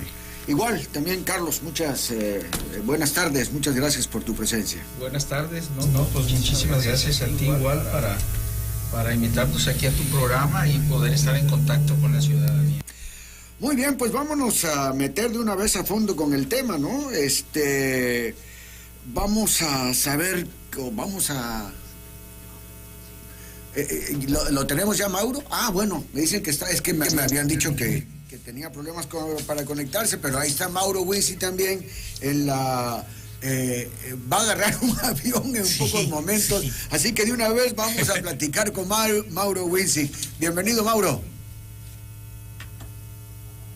¿No me está escuchando? ¿No escuchas? ¿Mauro? ¿No? A ver, algo está pasando ahí. En el aeropuerto. Es que hay zonas del aeropuerto que no tienen... Sí, pero está saliendo la señal, ahí tiene que haber algún problema en la... Bueno, vamos a ver si... pero tiene que ser pronto porque él ya va a abordar el vuelo y por eso quiero empezar rapidísimo. ¿Sí? ¿Ya me escuchas, Mauro? ¿Ya me escuchas? No. Bueno, a ver, Juan Pablo, ¿qué podemos hacer mientras? Porque también tengo que acá meterme con Armando Padilla. Ya escuchaste cómo viene, o ya escucharon cómo vienen las cosas, nos acaba de platicar Jorge Goñi, este fenómeno de climatológico que nos va a tocar ahora, en el que, bueno, pues va a haber una seca. No tengo sonido, no escucho nada. A ver, chéquemelo bien, por favor, ahí ya. Ese que habló fue Mauro Wincy. Entonces, la pregunta, Armando, ¿cómo están las plantas que maneja el SEAS y cuáles son los puntos flacos que tienen? Sí, claro, Bechuy, afortunadamente, y creo que mi primera obligación contigo y el respeto que nos merecen la población que nos escucha y obviamente el programa, tiene que ver con una respuesta que no debe ser protocolaria, sino una respuesta que atienda verdaderamente los nuevos tiempos, Chuy, de hablar con verdad, porque todos decimos que estamos bien y que el estiaje nos tiene preparados y todo lo que tú sabes que contestamos los funcionarios públicos. Yo traigo evidencias, Chuy, te las traigo puntuales, porque tenemos 3 canales que atender. La primera es lo que viene bajando del río, por el río Mezcalapa, de las presas. Ahí tenemos problemas en época de sequía en las captaciones de Huimanguillo y de Cárdenas. No tenemos problemas en la captación de Cunduacán, más que mínimos. Siempre, gracias a Dios, hay sumergencia. Y en el Mango no hemos tenido problemas en época de sequía. De tal manera que en esa vertiente ahorita le entro para saber qué tenemos y qué hay que hacer y qué hemos hecho también. Por el lado de Usumacinta tenemos en Tenosique sumergencia, no hay problemas, Chuy, en época de sequía, porque la zona de la captación es muy buena. Y en Zapata, pues tampoco hemos tenido problemas en el río Usumacinta, es el río más caudaloso del país y no tiene problemas de sumergencia en las áreas de captación. Y la parte que viene bajando por la zona de la sierra, empezamos en Tacotalpa, ahí no hay problemas por las avenidas que tenemos, algunos problemas en la captación de Oxolotán que estamos resolviendo. Y en la parte de Tacotalpa no hay antecedentes históricos de grandes problemas que no se resuelvan. Y lo que tiene que ver también con Jalapa y Teapa. En cada una de ellos tenemos una previsión, Chuy, que te voy a abordar rápida y puntualmente. En el caso de Cárdenas, nosotros te voy a dejar aquí una hoja de lo que hemos invertido exclusivamente en el tema de captaciones y de pozos. No lo que vamos a hacer, ni lo que estamos... O sea, lo real, Chuy, ¿no? Entonces, el problema de Cárdenas, que es lo primero que baja de ahí por el río Mezcalapa, y Huimanguillo, que es el primer municipio que toca, los problemas de sumergencia que hay ahí, este año, Chuy, se concluye un proceso de 2 pozos que recuperamos para que cuando venga el problema de la sequía, en el caso de la cabecera de Huimanguillo, estamos ya reactivados con 2 pozos, que son una alternativa al problema de la seca, porque bajan muchísimo los niveles en esa zona de la captación, y obviamente volver a hacer ahí una captación no se hace en un día, Chuy, ¿no? Pero los pozos nos están dando en suma, los 2 que recuperamos en Huimanguillo, 60 litros por segundo. La población va a tener agua, no con la abundancia que hay en época de agua, pero sí el agua necesaria, Chuy, para el caso de la cabecera de Huimanguillo. Y lo propio en Cárdenas, Chuy, que son los 2 municipios fundamentales que están ahí afectados por la seca. Cunduacán, estamos trabajando en la ampliación de la captación. Tenemos recuperados ahorita, aquí te traigo la inversión, en este momento se está trabajando en la recuperación de 2 pozos en la cabecera de Cunduacán. Y en el caso del Mango, pues esa captación le da agua a 4 municipios, 5, porque hay una pequeña parte de Cunduacán que le da, y tenemos afortunadamente sumergencia. Esa zona del Mango me alimenta a 5 municipios y no tenemos problema. Pero también en el Usumacinta, prácticamente mis focos fundamentales de atención en este tema son Cárdenas y Huimanguillo, Chuy. Centla, la gente de Centla se queja frecuentemente. Correcto. En Centla, desde el principio que se nos presentó el tema de la queja de la población, tiene que ver no con la falta de agua en la captación, sino en la línea. Porque la línea que va de Chichicastle hasta la cabecera de frontera son 47 kilómetros. 47 kilómetros que tienen los ganaderos y agricultores perforados, Chuy. Una línea de asbesto cemento que aquí Carlos no dejará mentir, ni Mariano Aguado, el ingeniero, hemos venido invirtiéndole año con año en la recuperación gradual. Los guachicoleros del agua. Los guachicoleros del agua. Ajá. Y lógicamente esta parte que hemos venido invirtiendo a lo largo de la recuperación en este momento de los 47 kilómetros, hemos trabajado ya en 20 kilómetros en estos 4 años, invirtiendo en la reparación de las fugas que evidentemente hemos encontrado. Pero no tan solo hemos trabajado en eso, Chuy. La gente de Centla no nos dejará mentir, y antiguamente a la cabecera de frontera le daba agua algo que se llamaba Campo Puyones. Y Campo Puyones estaba desaparecido del mapa. Le invertimos, y aquí está el número de contrato, y le metimos ahí 40 bombas al campo de Puyones. Campo Puyones me da 10 litros aproximadamente, 10 litros por segundo. Se trabajan los 40 equipos por fases parcialmente para no agotar el acuífero que ahí tenemos. Pero era el campo Pullones, que como su nombre lo indica, le daba agua a Frontera. De tal modo que tenemos una combinación en Frontera entre la recuperación de la línea de Chichicastle a Frontera, que vamos gradualmente recuperándola. Te quiero decir que cuando nosotros llegamos, Chuy, se recibían en Frontera 29 litros por segundo. Obviamente la queja de la población es real y la gente tiene razón, porque resulta que sacamos de la captación 250 litros y llegaban 29. Todo lo demás se queda en el camino todavía una buena parte. Hoy hemos recuperado eso a entre 50 y 60 litros por segundo para una planta que está diseñada para 100 litros por segundo, la planta de Frontera. La recuperación ha sido importante, hemos tenido obviamente la atención debida.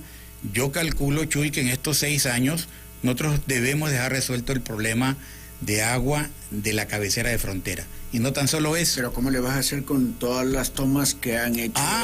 Las venimos sellando, Chuy. Pues las vuelven a abrir. Pues no, porque venimos cuidando las presiones. En el trabajo que hay entre línea y línea, se mide, se pone un manómetro y se ven las presiones, y donde detectamos pérdida de presión, le volvemos a entrar sin problema, Chuy. Porque hay el equipo técnico, pues, para hacer eso, ¿no? Y obviamente la parte que tiene que ver con la zona de San Pedro, estoy por verme con un contratista que nos está trabajando una planta de paquete en Tepetitán, que le pedí que me revisara un tema de la transformación de agua salobre en agua potable, no en agua salada, no en una desalinizadora, sino en una planta de paquete que nos empiece a ayudar en el estado a meter la transformación donde hay agua salobre para convertirla en agua potable. En eso ya estoy trabajando también, Chuy, ¿eh? En términos generales, así estamos nosotros previendo lo de la sequía, y obviamente yo aquí te entrego puntualmente, gracias, la inversión de más de 700 millones de pesos. Aquí está desglosado todo. Y por número de contrato. Okay. O sea, no tan solo está la inversión que se ha hecho en pozos y en captaciones y en plantas potabilizadoras a lo largo de este periodo gubernamental del licenciado Don Augusto en un arranque y del capitán Merino en lo que ha seguido. Son las 6:01. Déjame ir, todavía tenemos al ingeniero Mauro, ¿ya no?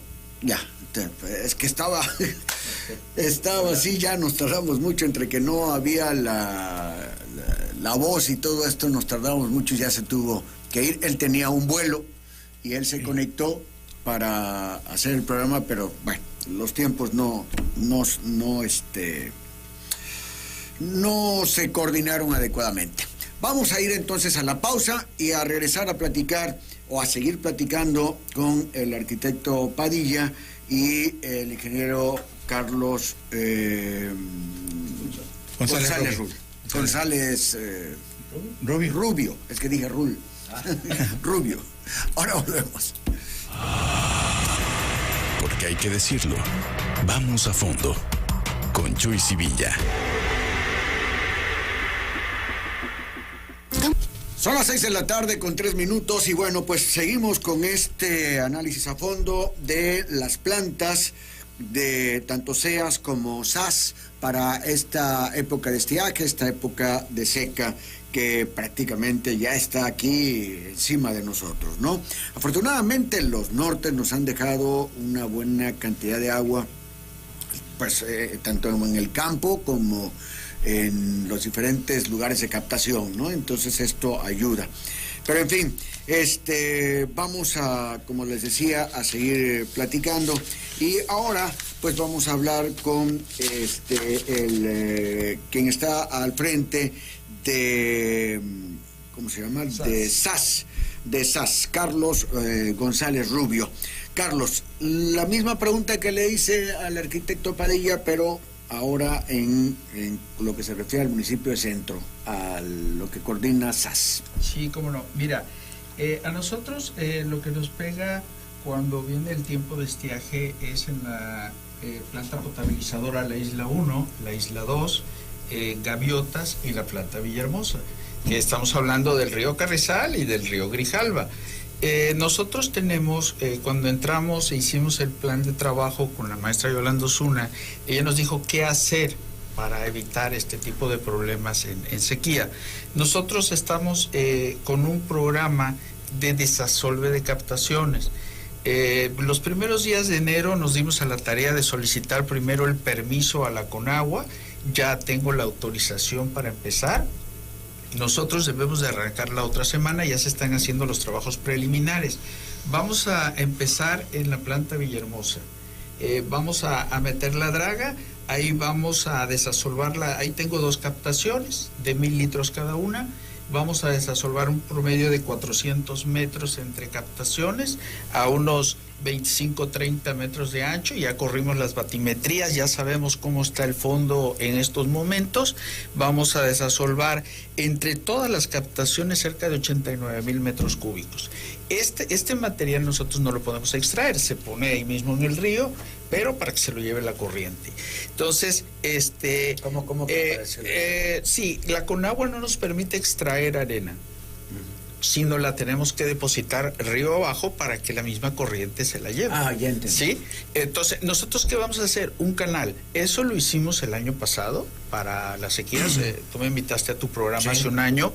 Lo mismo te comenté, inclusive ahí te comenté, salió el tema también de lo de las inundaciones, que cómo nos íbamos a preparar, y bueno, ya, eso ya es de conocimiento cómo nos fue, ¿no? Pero retomando este tema, nosotros empezamos la próxima semana porque los ríos pues son muy dinámicos, ya lo dijo el ingeniero Felipe, o nos mantienen de rehén o nos dan demasiada agua que también a veces nos crean problemas. Nosotros vamos a comenzar la próxima semana ya a dragar, vamos a estar en Villahermosa 1, Villahermosa 2 y Gaviotas. ¿Este tipo de dragado que van a utilizar, de dónde lo sacan? Es de aquí de Villahermosa, o sea, está rentado, no es bajo contrato. Te quiero comentar. ¿Lo va a operar SAS? Sí, nosotros, ¿qué hacemos? Rentamos el equipo, le damos los insumos, traemos ahí una inversión autorizada de cerca de 2 millones de pesos, que si lo hiciéramos por contrato estarían cobrando, no sé, 7, 8 millones de pesos. Lo hacemos por administración. La maestra nos los autorizó, el año pasado nos apoyó Sematap, ahora va a ser con un particular. Ya estamos trabajando en termofusionar las líneas que se utilizan, y te comento, saliendo de ahí movemos la draga a Isla 1 y de ahí nos movemos a la Isla 2. Para terminar y concluir estos trabajos lo tenemos programado para 3 meses. Ok, y eso es todo, o sea, no tienen mayores problemas, mayores dificultades, no están preocupados por algo en particular. No, mira, el problema ahorita es que nos falta sumergencia. Al hacer digamos coloquialmente una poza donde tenemos los equipos de captación, nosotros adquirimos ahí unos 5 o 6 metros de sumergencia, de profundidad, y con eso operamos para que todo el tiempo de estiaje, los arrastres que viene trayendo el río, pues se vuelven a ir depositando en esa poza que hacemos. Pero como viene el tiempo y la temporada de lluvia, pues se compensa, lo que decía el ingeniero Felipe Irineo hace un rato, que con las turbinaciones y con las lluvias, tanto de la región como de Chiapas, pues compensamos esos niveles, ¿no? Pero entonces eso quiere decir que que la ciudad de Villahermosa, el municipio de Centro, va a tener agua constantemente durante toda la temporada de marzo a junio, por decir que empiezan las lluvias. Es correcto. Obviamente que no es lo único que estamos haciendo. Tenemos también preparado, nosotros contamos con 11 pipas para hacer reabastos en zonas donde tenemos zonas complicadas o focos rojos de agua. ¿En este momento tienen lugares así que no tienen...? Sí, tenemos entregas en algunas comunidades. También vamos a compensar esto con la perforación de unos pozos que tenemos programado. Vamos a perforar un pozo en Pablo L. Cidar, para reabastecer a todos los boquerones. Tenemos programado perforar un pozo en Luis Gil Pérez para reabastecer también a Luis Gil Pérez. Tenemos programado un pozo que la maestra prometió ahí en la estancia en Tamulté de las Sabanas. En Tamulté también hay una zona ahí crítica de agua, que ahí nos pasa un fenómeno compartido entre SEAS y SAS. SEAS tiene la planta y nos suministra, pero ahí tenemos un problema muy serio. SEAS tiene suficiente agua para abastecer. Lo que tenemos problemas son con la subestación eléctrica. No hay luz de calidad en Tamulté. Yo opero las líneas, yo opero las tomas, drenaje, y SEAS nos proporciona el agua. Es un trabajo ahí compartido. Ahí en la estancia, en Tamulté, tenemos programado un pozo profundo para reabastecer de alguna forma y reforzar esos circuitos, ¿no? Muy bien. Son las 6:10 p.m. El arquitecto, quiero comentarles, el arquitecto Armando Padilla Herrera, de SEAS, tuvo que irse, le surgió algo de último momento y tuvo que irse, pero ha quedado aquí con nosotros. Ay, ¿dónde apunté? El ingeniero Mariano Aguado, que es el director de construcción. Director de construcción de las SEAS. De las SEAS. Y bueno, vamos también a platicar con él. Fíjate, esto es, bueno, aquí está. El doctor Mario Coronel Gómez comenta que en las colonias de Tabasco 1 o 2 veces por semana se quedan sin agua. Esto debido a que se ponen a pavimentar calles, pero no cambian las tuberías que ya están viejas y vencidas, por lo cual revientan por la presión, y que debería haber un proyecto para el cambio de tuberías en toda la ciudad porque tenemos agua. Estamos rodeados de agua, pero sufrimos en las colonias la falta de agua por muchos días. Si me permites comentar, mira, son instrucciones. Repetidamente la maestra Yolanda Osuna ha comentado que ella busca soluciones integrales, soluciones definitivas. Toda pavimentación nueva va acompañada de agua, drenaje, y si existe el pluvial en la zona, se cambia el pluvial. Ahorita, por la demanda de lluvia que existió en el fin de año, las calles sufrieron mucho por baches. La Dirección de Obras Públicas, a través del director, el arquitecto Alberto, se dieron a la tarea de rehabilitar avenidas. Nosotros, él nos decía, vamos a atacar la avenida Sandino. Nosotros entrábamos a Sandino, revisábamos si había fugas, atacábamos esas fugas y ellos rehabilitaban, pero eran rehabilitaciones, no eran pavimentaciones concretas como lo hemos hecho en colonias. Se levanta pavimento, cambio línea de drenaje, agua y drenaje, y pluvial. Eso ha pasado. Pero este fenómeno que comenta el doctor se da, Chuy, porque la planta Villahermosa está estrenando equipo de bombeo. A través de una gestión de la maestra Yolanda Osuna con el gobernador, a través de SEAS, ellos nos hicieron el reequipamiento de todas nuestras bombas. Metimos bombas nuevas en captación y metimos bombas nuevas en los circuitos que manejamos. Quiere decir que hay equipamiento nuevo, por eso tenemos muchas fugas. Nuestras líneas están muy dañadas, prácticamente están llegando a su vida útil. Entonces, nosotros nos sentamos y dijimos, a ver, cuando llegamos, la planta Villahermosa operaba a presiones muy bajas para no tener fuga, pero teníamos muchísimos problemas de agua que no le llegábamos a colonias. Te puedo dar un ejemplo, el fraccionamiento San Ángel en Ciudad Industrial no le llegaba agua. Nosotros, desde la planta Villahermosa, le llegamos hasta Ciudad Industrial. Todo lo que tiene que atravesar, viajar la red para suministrarles agua. Pero ¿qué estaban haciendo? No querían batallar con fugas. Hoy tenemos agua, pero tenemos fuga. Llevamos más de 5.300 fugas atendidas. Se pierde mucha agua por todas estas fugas. ¿Tienen un estimado de porcentaje de agua que se pierde en todas estas fugas, minifugas y bueno, no tan chicas en algunas ocasiones? tenemos fugas grandes. Por ejemplo, hoy amaneció una fuga por el reloj floral enfrente del cárcamo que tenemos de la pólvora.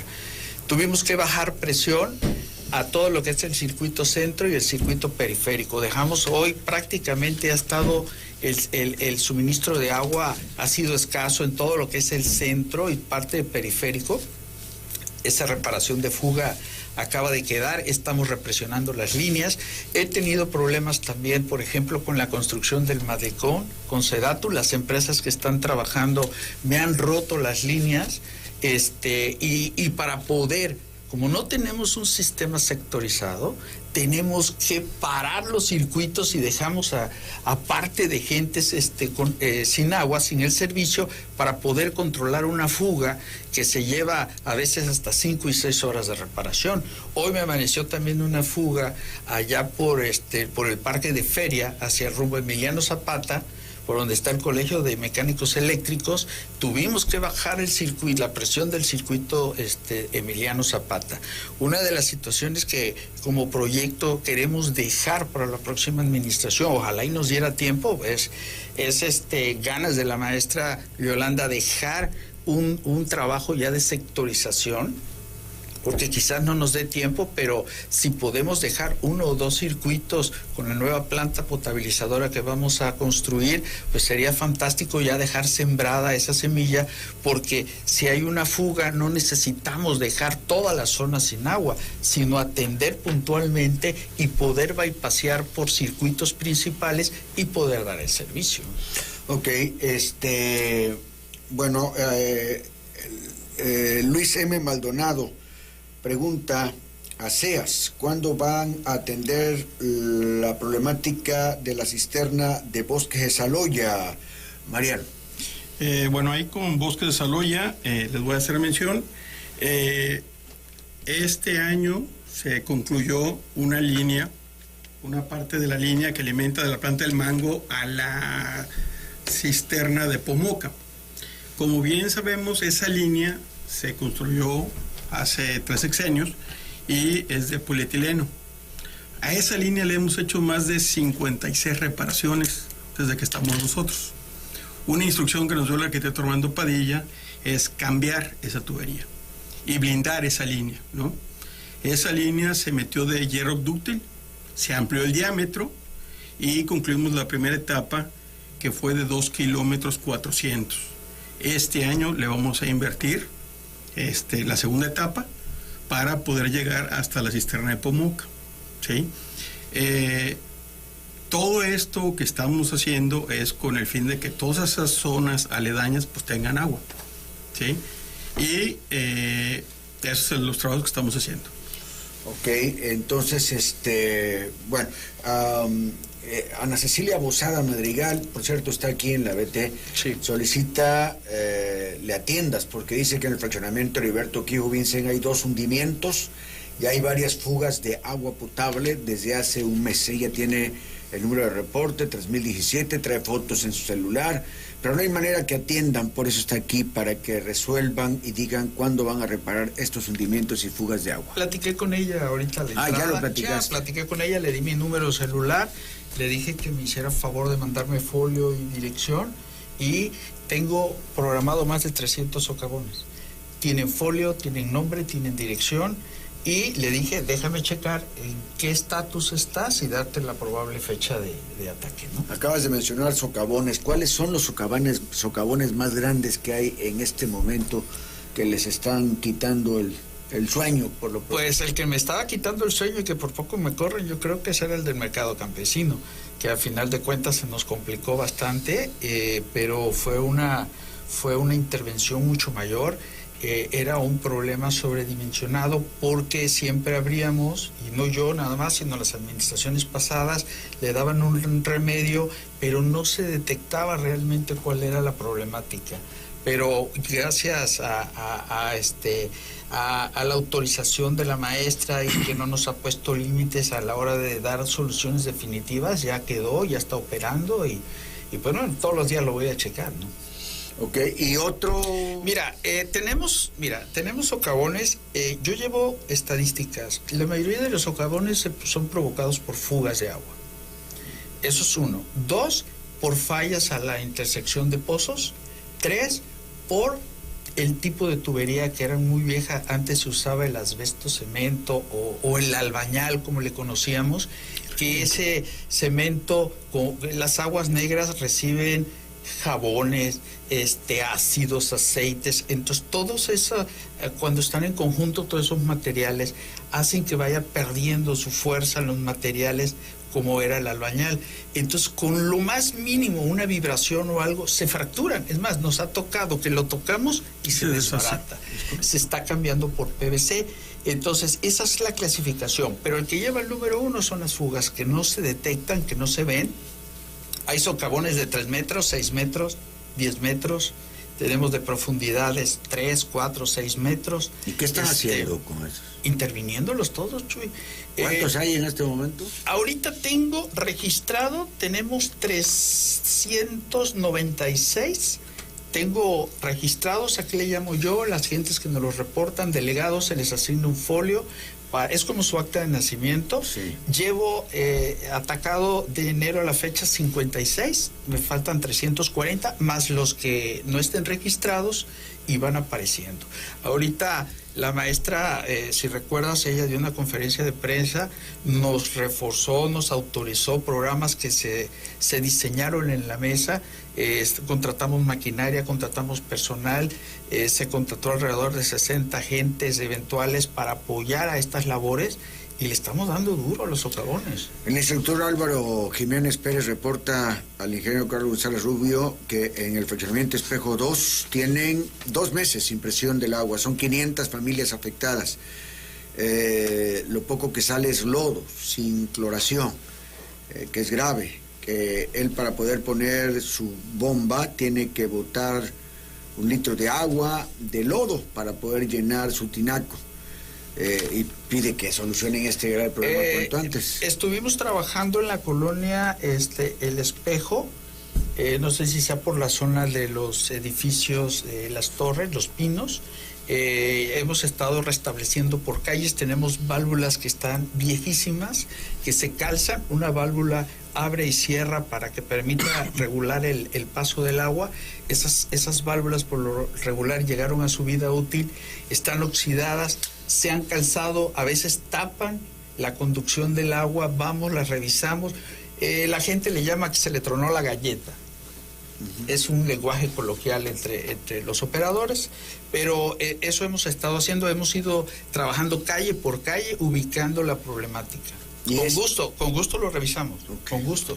Arnoldo Pineda Rosado, bueno, esto es para el ingeniero Irineo Pérez de Conagua. ¿De qué manera los pueden apoyar en Jalapa? Dice que todo el tiempo sufren inundaciones, que el río Pichucalco y el río de la Sierra son los que arrastran el agua y baja en la zona aledaña de Jalapa. Híjole, es que el río Pichucalco es un verdadero problema, porque es... somos rehén en estos momentos de que salud. Sube de una forma impresionante. En horas. No es muy ancho, no es muy profundo, y entonces, ¡boom!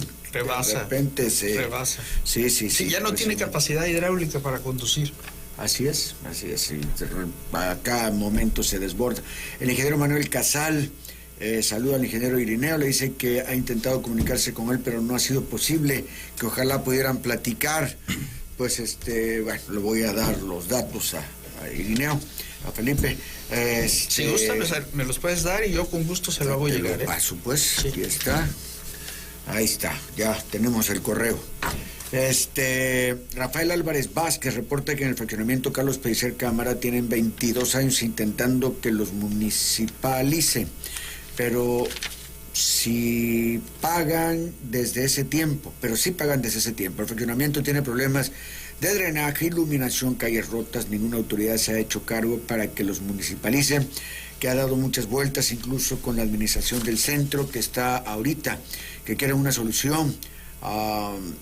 Ahora tienen problema con las cuchillas, el cárcamo y nada, que hay solución. Te comento, este fraccionamiento nosotros los hemos apoyado, no desde que llegó Yolanda Osuna, siempre el SAS les ha brindado el apoyo, Bactor, Pipa, brigadas de eléctrico, pero desgraciadamente no está municipalizado.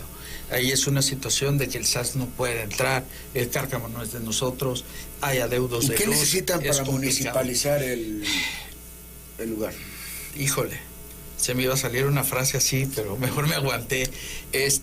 Meter en cintura a los fraccionadores. Los fraccionadores han timado mucho a los usuarios, les venden ilusiones, compran. ¿Dónde está tu casa, Chuy? No está municipalizado. Yo vivo en un fraccionamiento que no está municipalizado y cuando se truena la banqueta, la reparamos los vecinos. Cuando hay un problema entre los vecinos, lo reparamos. Entonces, eso se ha dejado. Entonces, el desarrollador se va y nos deja el problema, porque yo tengo mi relación de Cárcamos que para que sea del SAS, para que yo pueda pagar luz, tiene que ser propiedad del SAS. ¿Cómo le permiten a los fraccionadores hacer eso, fraccionar? ¿Cómo les permiten hacer eso? Tendrían que pararlo y decirle, señor, usted no puede vender, usted no puede fraccionar, usted no puede hacer nada de esto, porque primero necesita hacer los trámites ante, no sé, el ayuntamiento, donde sea que se haga. Te platico. Un desarrollador para empezar un fraccionamiento va y saca su licencia de construcción, las factibilidades, hace todos sus trámites y ingresa, se le da el permiso. El problema es cuando culmina, cuando vendió las 500 o 600 casas, ya pasó 1, 2, 3, 4 administraciones y entonces ellos ya vendieron y tenemos muchos casos que los fraccionadores ya se fueron, no están ubicados, no están localizables y el problema lo tiene la gente. ¿Por qué no hacen el trámite antes de vender las casas? ¿Por qué no les exigen el trámite antes? Pues creo que ahí es un tema de reglamentación y de leyes. Porque pues si sabemos, o ya saben ustedes por la experiencia, que los fraccionadores van a hacer esto, que ya son mañosos, ya saben que van a ir a esperar que estén 1 o 2 o 3 administraciones y ya se les pierda la pista, bueno, pues... Mira, Chuy, te quiero comentar que conmigo han llegado a solicitar la factibilidad de agua en esta administración responsable, y les he dicho, no hay agua. Y han llegado gente de la zona del country a querer desarrollar con factibilidades de hace 10 años, que ya las habían dejado, pero ahorita está sobrepoblada esa zona, que tengo comunidades en la parte de atrás que no tienen agua. Yo no puedo ser el responsable y dar mi factibilidad para un desarrollo que sí le va a llegar agua y me va a afectar a la gente esa aguas arriba. Entonces, hemos dicho que no. Mi director de Obras Públicas ha negado licencias de construcción por no estar en regla y por no estar en norma. Eso es lo que se tenía que hacer. No es nada más agarrar y dar y firmar y dale. Después la gente es la que está sufriendo. Tenemos una infinidad de fraccionamientos irregulares, mas sin embargo nadie me puede decir que no los hemos apoyado. Hemos entrado con grúas, con técnicos, con electricistas. Quizás no le podamos pagar la luz, quizás no le pueda yo comprar un equipo, pero sí los hemos ayudado a sacar. Ellos se cooperan, nos avisan, oye ingeniero, ya tengo la bomba, vamos y con mucho gusto los apoyamos. Pero no puedo yo agarrar, Chuy, un ejemplo, 50,000 pesos para arreglar un equipo cuando no tiene ni número de inventario, cuando no es del ayuntamiento o del SAS. No puedo yo desviar ese recurso, porque al rato van a meter al bote, va a ser a mí, me van a decir, ocupaste dinero que no debería de hacer para tal fin. Ese es el problema de la municipalización hoy en día, Chuy. Bueno, esto es para Wincy. También Eliseo Ramos Jiménez solicita al ingeniero Mario Wincy le apoyo con 4 volteos de tierra o arena. Lo que tenga es discapacitado y débil visual, no tiene recursos para rellenar un pequeño solar, le deja un número, está pendiente del programa por una respuesta, te lo doy para que se lo entregues tú, por favor. Oye, el otro tema, el tema de lo que sucede todos los años, los basureros los queman. ¿La quema de basureros? Sí, la quema de basureros que nos produce una contaminación bárbara y brutal. Sobre todo cuando queman el Lome Caballo, pues toda la ciudad se ve afectada. No se puede prever esto, no se puede hacer algo para que no lo hagan? Mira, ¿Quién quema los basureros? Mira, desconozco el tema, Chuy. No es tu área. No es mi competencia, mas sin embargo soy ayuntamiento, soy Yolanda Osuna y con mucho gusto eso, ahí el encargado es el licenciado Juan Lara. Yo estoy siempre y Protección Civil, ahora sí que a la hora que él nos requiere, nos necesita con las pipas, agua, todo para brindarle siempre el apoyo como equipo que somos. Pero desconozco realmente ahí, yo siento que debe ser una mezcla de químicos, papeles y ciertas cosas que sean flamables, ¿no? Que alguien llega o alguna reacción. Que el problema de los basureros es que cuando le prenden quema, no se para. Perdón, fuego, está haciendo combustión Los abajo. gases, claro. Así es. Está abajo haciendo combustión, o sea, ni siquiera se ven a veces las llamas, está por abajo esto y además, y está solando, eso sí, muchísima contaminación. Quería comentarte, de la pregunta como iniciamos, se me estaba pasando comentarte un dato que es parte de lo que estamos haciendo para lo que es el tiempo de estiaje. Mi compañero de desarrollo, están trabajando muy fuerte con los jagüeyes para las zonas agrícolas y ganaderas. La maestra Yolanda pidió un proyecto muy ambicioso para este año, que son 500 jagüey en construcción. Al cierre de febrero llevan 88 jagüey ya construidos. Están trabajando en Miraflores primera sección, Miraflores segunda, Barranca y Amate tercera, La Palma y Corregidora Ortiz. Seguramente está abarcando todo el municipio del centro. No tengo la demás programación porque lo ve mi compañero director de desarrollo, pero esto es parte de cómo afrontar la sequía, pero de manera integral, como le gusta trabajar a Yolanda Osuna. O sea, no nada más el suministro de agua, ¿no? Sino también la zona. ¿Y eso lo están haciendo como por administración o están contratando o están licitando? ¿De qué manera? Creo que lo están haciendo por administración. Rentan igual maquinaria, no es así área como tampoco, pero sí es un dato que te quería yo compartir porque es parte integral de cómo, porque no nada más los seres humanos necesitamos el agua, también el campo y la ganadería, ¿no? Ajá, sí, bueno, Isabel Isidro Jiménez dice que difiere de lo que habla el coordinador de SAS, que no tiene la culpa de que no tengan agua en sus casas los ciudadanos, pero es responsabilidad darnos un servicio de calidad, ni eximirse de su responsabilidad que él mismo tomó al aceptar el cargo que ostenta, que si no pueden que renuncie, porque nos siguen cobrando pésimo servicio de agua. Dice Isabel Isidro Jiménez que te hace responsable de su salud. Te lo entrego también. Sí, claro. Es un problema, los problemas que puede tener SEAS, pueden ser problemas que tienen que ver con dinero. Esto es, ¿tiene un presupuesto suficiente SEAS? El SEAS, por indicaciones del arquitecto Armando, hemos sido previsorios de la situación que puede venir en el corto plazo. Se ha invertido desde que llegamos, fue la primera tarea empezar a que nuestras instalaciones estén funcionales, tengamos todas las condiciones para poder operar, y se ha invertido para subsanar toda esta situación. Si me permites comentarte, complementando lo que decía Carlos, el SEA somos 13 municipios que dependen directamente de la Comisión Estatal de Agua y Saneamiento. Hay 4 que son independientes, como es el SAS, como es Jonuta, como es Balancán y como es Macuspana. Pero no porque esos municipios no dependan del SEAS, no invertimos con ellos. Lo que decía Carlos, en el municipio del centro hemos invertido más de 30 millones de pesos con más de 35 equipos que hemos suministrado para la buena operación de ellos. Por ejemplo, en la planta Carrizal suministramos 8 bombas, 8 equipos, bombas y motores. En la captación del Carrizal suministramos 6 equipos, y hace poquito en la planta y en la captación de Villahermosa 1 y 2 fueron 12 equipos que suministramos, y 8 equipos que metimos en la planta Villahermosa. ¿sí?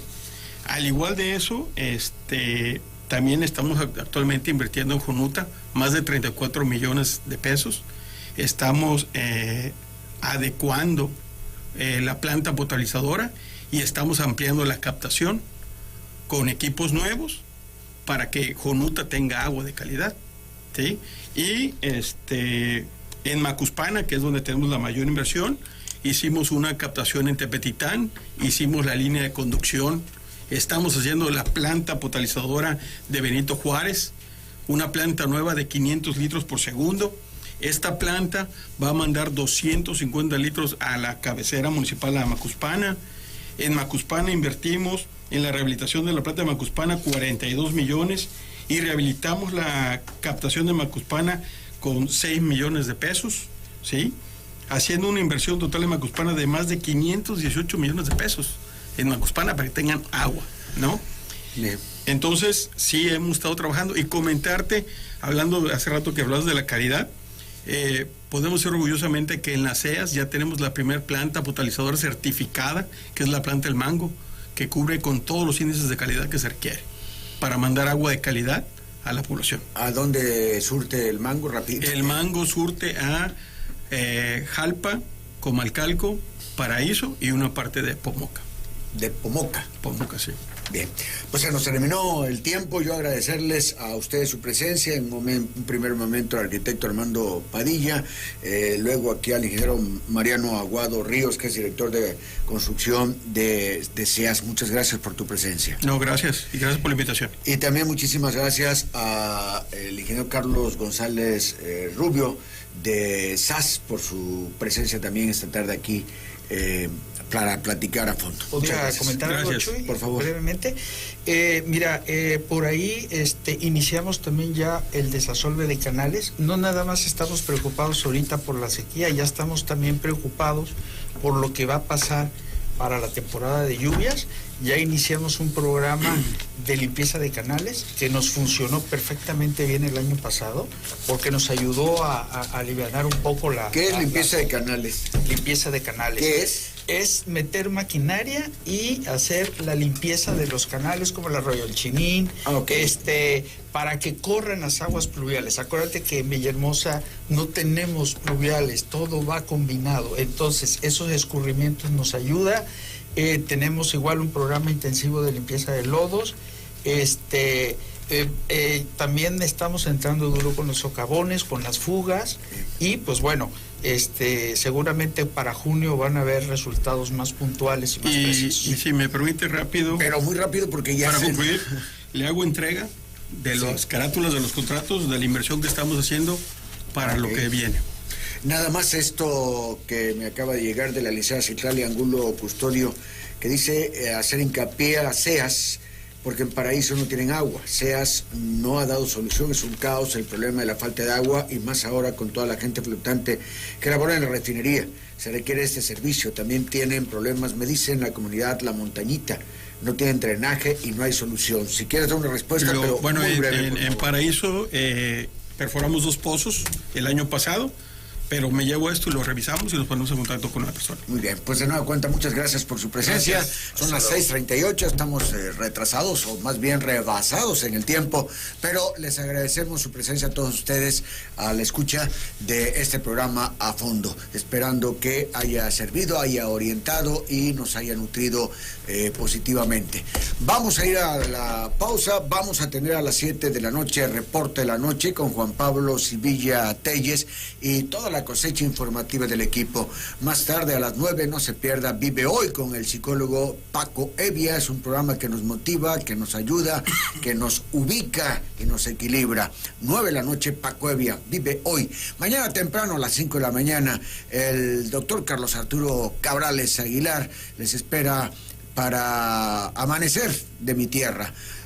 Y luego a las 6 de la mañana Hugo Triano con Buenos Días, telereportaje, los avances informativos, el servicio social.